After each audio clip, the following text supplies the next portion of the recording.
ক্ষমতাচ্যুত আওয়ামী লীগ সরকারের সাবেক সংসদ সদস্যদের নামে শুল্কমুক্ত সুবিধায় আনা বিলাসবহুল গাড়ি নিলামে তুলেও কাঙ্ক্ষিত দর পায়নি কাস্টমস। প্রথম দফায় নিলামে তোলা ২৪টি গাড়ির মধ্যে দর পায় ১৪টি, বাকি 10টির নিলামে কেউ আগ্রহ দেখায়নি।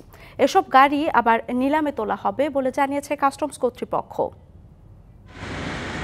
চট্টগ্রাম বন্দরের কারশেডে পড়ে থাকা বিলাসবহুল গাড়িগুলো শুল্কমুক্ত সুবিধায় আমদানি করেছিল সাবেক সংসদ সদস্যরা। সরকারের পট পরিবর্তনের পর সংসদ ভেঙে দেওয়া হলে শুল্কমুক্ত সুবিধাও বাতিল করে জাতীয় রাজস্ব বোর্ড এনবিআর। পরে সাবেক সংসদ সদস্যদের ২৪টি সহ ৪৪টি গাড়ি নিলামে তোলা হয়।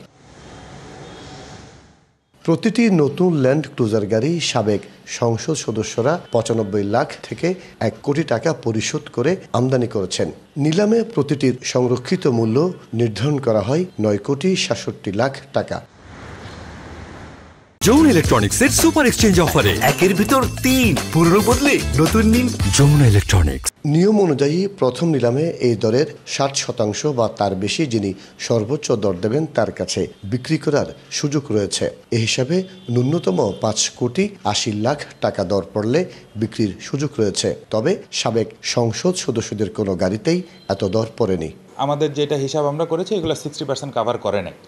পরবর্তীতে এগুলো যখন নিলাম কমিটি তুলবে, নিলাম কমিটি এটা সিদ্ধান্ত নেবে। আমরা পরবর্তী নিলামে যখন এটা তুলব আমরা আশা করছি তখন এইগুলো আমরা বিক্রি করতে পারবো এবং তখন একটা ভালো সাড়া পাবো। নিলামে সাবেক সংসদ সদস্য SM কামাল হোসেন ও সাদ্দাম হোসেন পাভেলের ফেলে যাওয়া গাড়িতে সবচেয়ে বেশি দর পড়েছে। 2 গাড়িতে সর্বোচ্চ ৩,১০,০০,০০০ টাকা দর উঠে।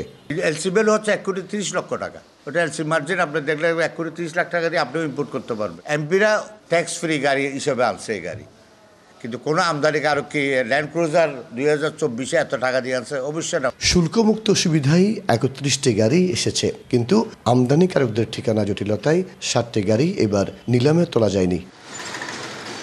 মাসুদুল হক, ডিবিসি নিউজ, চট্টগ্রাম।